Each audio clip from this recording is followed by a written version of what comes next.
ዋና ዜናዎች የፌደራል ቤቶች ኮርፖሬሽን 16 ህንጻዎችን ለመገንባት የ3 ቢሊዮን ብር ስራ ማስጀመሪያ ውል ተፈራረመ። ለከፍተኛ የመንግስት ኃላፊዎች በኪራይ ይቀርባሉ የተባሉት ቤቶች ገርጂ ሮባ ዳቦ አካባቢ በ3 ሄክታር ላይ የሚገነቡ ሲሆን 510 ቤቶችን ይይዛሉ ተብሏል። ኮርፖሬሽኑ ዛሬ በሸራተን አዲስ ቤቱን ከሚገነባው ኦቪድ ኮንስትራክሽን ጋር ዛሬ በሸራተን አዲስ ሆቴል ውል ተፈራርመዋል። ከ28 ዓመታት በኋላ ወደ ቤት ግንባታ የተመለሰው የፌደራል ቤቶች ኮርፖሬሽን ዋና ስራ አስፈጻሚ ረሺድ ከማል የመንግስት ኪራይ ቤቶች አቅርቦትና ፍላጎት መካከል ከፍተኛ ክፍተት መኖሩን ተናግረዋል። የሚገነቡት 16 ህንጻዎች ባለ 10 ፎቅ የሚሆኑ ሲሆን በውስጣቸው ከሚይዟቸው 510 ቤቶቹ 10ሩ ለንግድ ኪራይ እንደሚውሉ ዋና ስራ አስፈጻሚው ተናግረዋል። ቤቶቹ በአዲስ የግንባታ ቴክኖሎጂ እንደሚገነቡ፣ አንድ የህንጻ ወለል በአንድ ሳምንት ውስጥ ሰርቶ የሚያጠናቅቅ ቴክኖሎጂ ጥቅም ላይ እንደሚውልና አጠቃላይ ፕሮጀክቱ በ18 ወራት እንደሚጠናቀቅም ተገልጿል። የቴክኖሎጂው አቅራቢ ኩምካንግ የሚባል የደቡብ ኮሪያ ኩባንያ መሆኑን ተገልጿል። የቤቶች ኮርፖሬሽን በአሁኑ ሰዓት 70 ቢሊዮን ብር ግምት ያላቸው ቤቶችን የሚያስተዳድር ሲሆን በቅርቡ በተጠናቀቀው በጀት ዓመት የ1.2 ቢሊዮን ብር ገቢ አግኝቷል።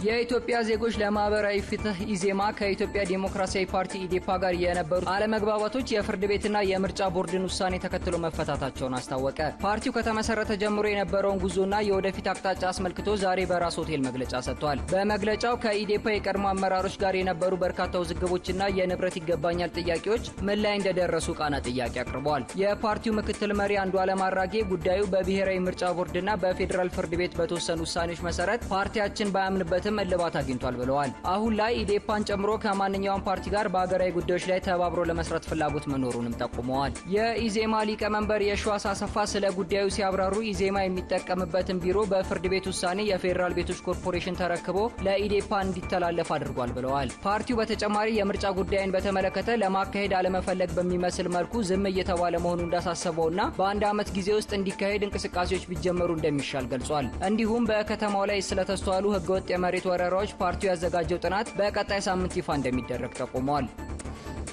የፌደራል ጠቅላይ አቃቤ ህግ የኦፌኮ አባላት የሆኑት ጃዋር መሐመድና በቀለ ገርባን ጨምሮ 8 ተጠርጣሪዎች መዝገብ ላይ 2 የቅድመ ምርመራ ምስክሮችን አሰማ። ተጠርጣሪዎቹ ትላንት ከሰዓት ልደታ በሚገኘው የፌደራል መጀመሪያ ደረጃ ፍርድ ቤት ጉዳያቸውን የሚመለከተው አራዳ ምድብ የጊዜ ቀጠሮ ችሎት ፊት ቀርበው ነበር። አቃቤ ህግ ለችሎቱ 3 የቅድመ ምርመራ ምስክሮችን ያቀረበ ሲሆን 2ቱን አሰምቷል። እንዲሁም የፌደራል ፖሊስ ባለፈው ችሎት በታዘዘው መሰረት ለቀሪ ተጠርጣሪዎች የኮሮና ምርመራ ውጤት ያቀረበ ሲሆን ዳኛው ውጤቱ በቀለ ገርባ፣ ጃዋር መሐመድን፣ ሸምሰዲን ጣሃና ሐምዛ አደና ከኮሮና ነፃ መሆናቸውን እንደሚገልጽ ተናግረዋል። በተጨማሪም በትላንቱ ችሎት ጃዋር መሐመድ ቤተሰቦቻቸውን በቪዲዮ ኮንፈረንስ ወጪውን ችለው እንዳገኙ ለችሎት ተናግረዋል። የጤናቸውን ጉዳይ በሚመለከት ምግብ ሲመገቡ እንደሚያስመልሳቸውና ወደታች እንደሚላቸው ተናግረው ግን የማያውቁት ሐኪም እንዲነካቸው ስለማይፈልጉ የግል ሐኪማቸውን ለማግኘት ጥያቄ አቅርበዋል። አቃቤ ህግ ለዚህ ምላሽ ሲሰጥ ለተጠርጣሪው ሕክምና አቅርቦት እንደነበርና እሳቸውም ለመታከም ፈቃደኛ እንዳልሆኑ ተናግሮ የሕክምና አቅርቦት እያለ የግል ሐኪም እንዲኖር ማድረግ ደንቡ እንደማይፈቅድ ተናግረዋል።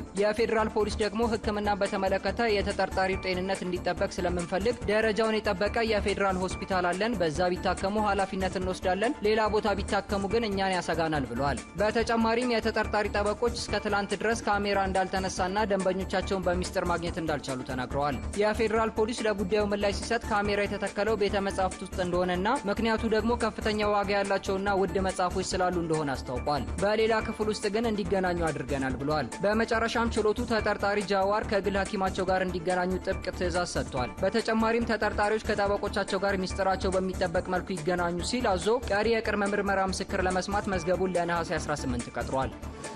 በማሊ ከቀናት በፊት በመፈንቅለ መንግስት ወደ ስልጣን የመጣው ወታደራዊ ቡድን የሽግግር መንግስት ለመመስረት ማቀዱን አስታወቀ።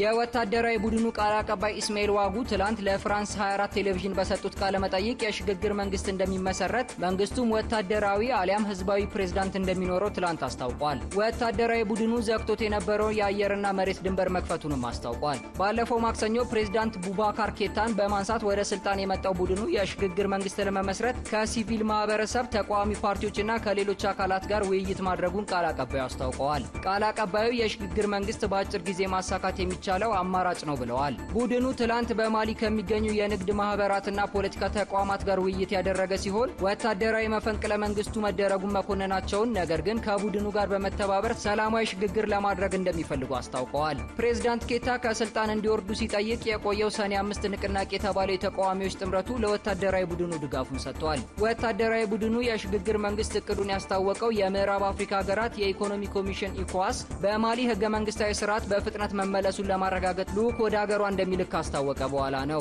የኢኮዋስ አባል ሀገራት ትላንት በማሊ ጉዳይ በቪዲዮ ኮንፈረንስ የመከሩ ሲሆን የተነሱት ፕሬዝዳንት ወደ ስልጣናቸው እንዲመለሱ ጠይቀዋል።